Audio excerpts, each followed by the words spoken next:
Assalamualaikum warahmatullahi wabarakatuh. Nama saya Cynthia Maulina Nur dari TT 42G2 NIM 11011901174. Pada video kali ini saya akan menampilkan tutorial dalam mengerjakan soal algoritma Dijkstra dan algoritma Kruskal. Selamat menonton.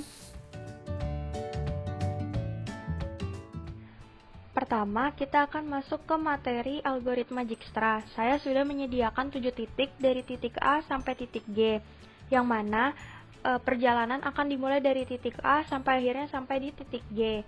Lalu kita membuat tabel 8x8 untuk menulis segala proses dari algoritma Dijkstra itu sendiri.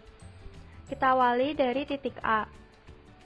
Titik A ke titik A menempuh jarak 0, sehingga kita masukkan 0, dan di belakang 0 kita tulis titik asalnya sebagai identitas. Karena titik awalnya adalah A, maka kita tulis 0A.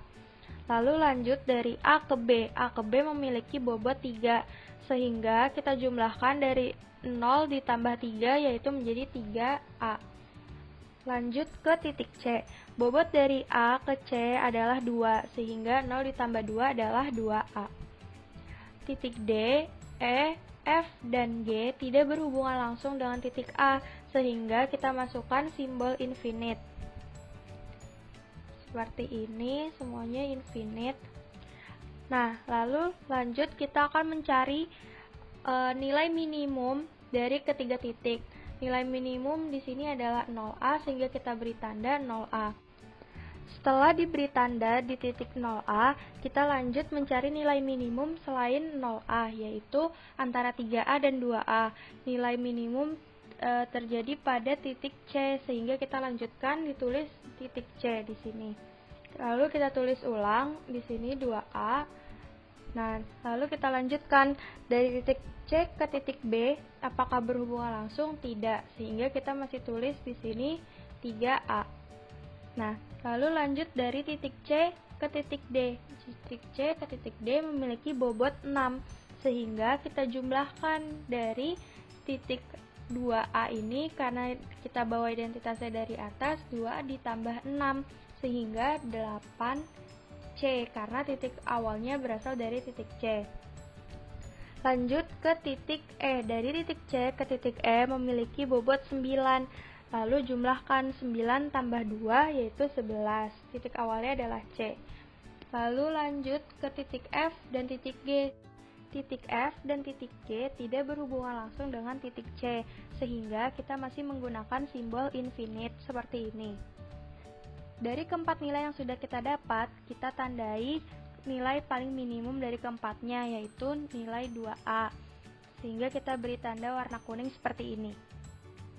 Nilai minimum kedua setelah nilai 2A adalah 3A, sehingga kita tinggal turunkan seperti ini. Dan titik asalnya yaitu B, kita tuliskan ulang di sini. Nah, lanjut kita cari dari titik B ke titik D, apakah berhubungan? Tidak, sehingga kita masih lanjutkan penulisannya seperti ini.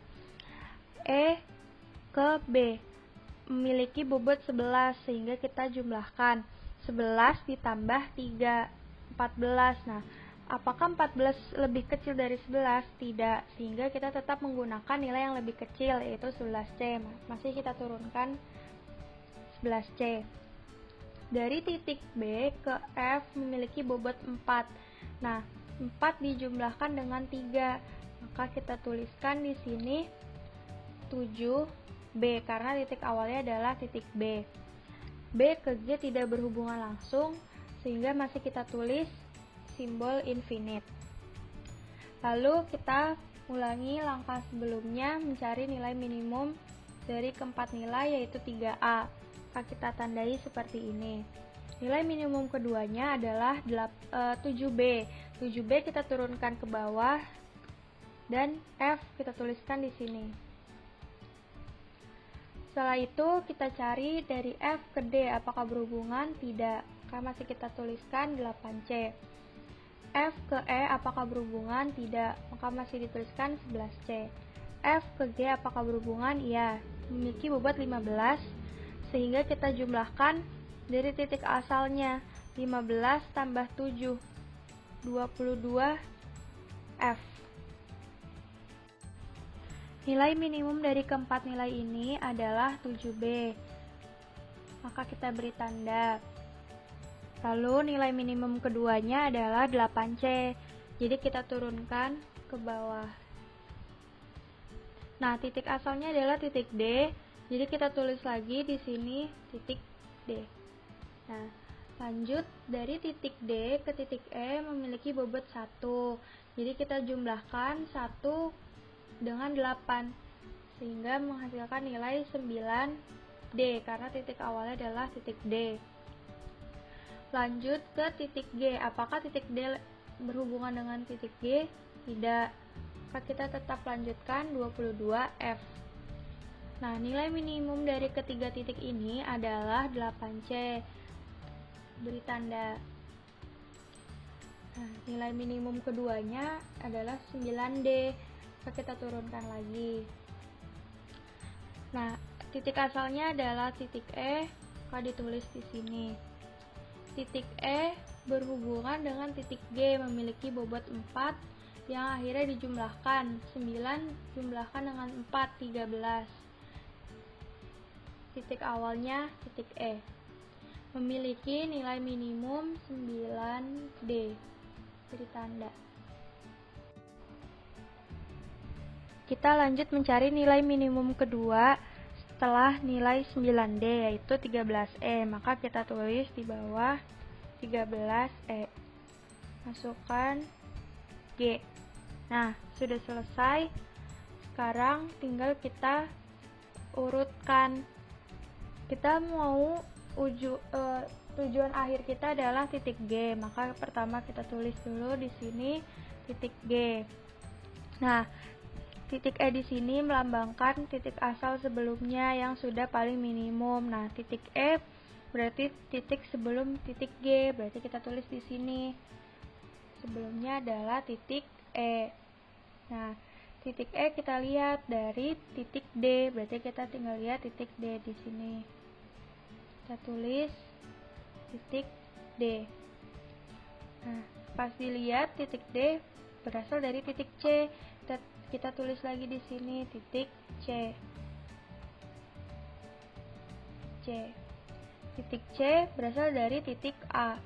Berarti urutannya adalah titik A, C, D, E, lalu G. Terus coba kita lihat dari titik A ke C bernilai 2.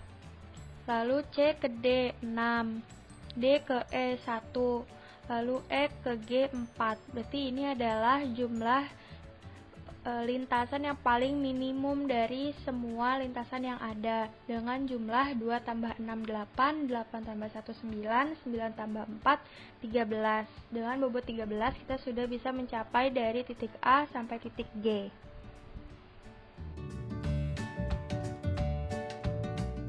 Materi selanjutnya adalah tentang algoritma Kruskal. Jadi, algoritma Kruskal adalah algoritma untuk mencari pohon merentang minimum secara langsung didasarkan pada algoritma minimum spanning tree. Jadi, pertama-tama kita harus mengurutkan terlebih dahulu sisi-sisi berdasarkan bobotnya dari kecil ke besar. Nah, sebelum kita mengurutkan, berarti kita harus menuliskan sisi-sisinya terlebih dahulu. Contohnya di sini berarti A, B. Dari sisi A, B itu berbobot 2. Lalu dari sisi A ke C itu berbobot 3. Lalu dari A ke B, A ke C, terus lanjut ke B. B ke A sudah, berarti tinggal B ke D. B ke D itu 9. Lalu lanjut B ke E. B ke E itu 6. B ke D, B ke E. Lalu C. C ke A sudah, lanjut ke C ke D. C ke D 11. C ke D, C ke F. C ke F. C ke F berbobot 4, C ke F, lalu lanjut ke D lagi, D ke E, D ke E, D ke E itu 1. Lalu masih di D ke G berbobot 4, lalu yang terakhir E itu sudah ya, B ke E sudah, D ke E juga sudah, berarti lanjut ke F ke G.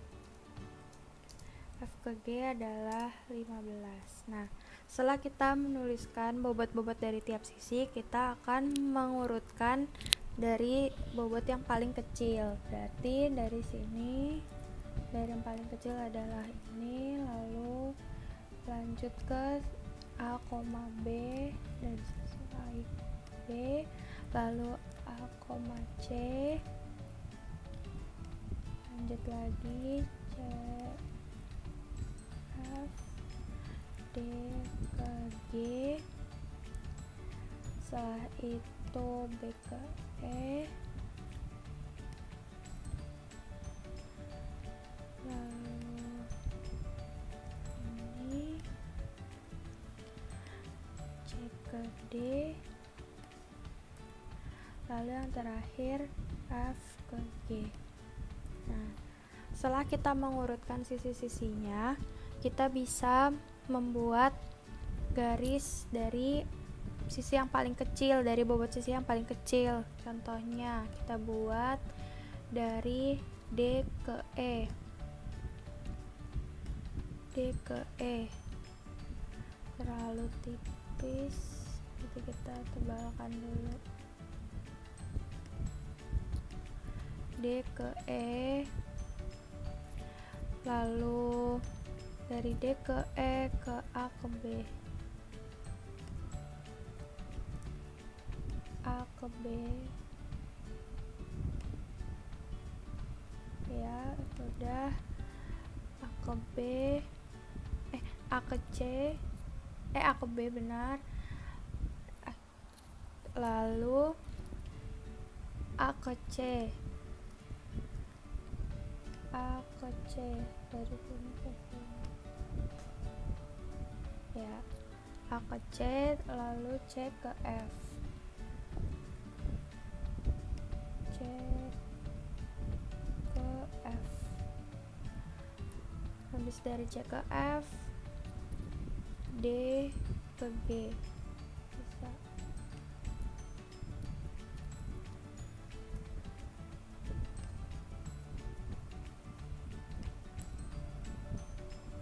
D ke G, B ke E,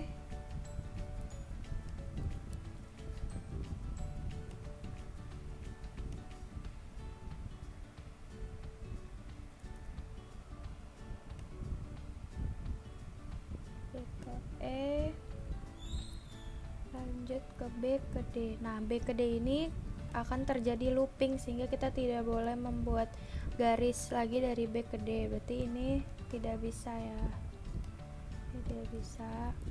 Lalu C ke D, C ke D itu juga membuat looping, ini juga tidak bisa. F ke G membuat looping juga, jadi ini juga tidak bisa. Nah, jadi seperti ini bentuk pohon yang terbuat dari minimum spanning tree-nya dari materi algoritma Kruskal. Baik, sekian video tutorial dari saya. Mohon maaf apabila ada kekurangan dan kesalahan. Terima kasih telah menonton. Wassalamualaikum warahmatullahi wabarakatuh.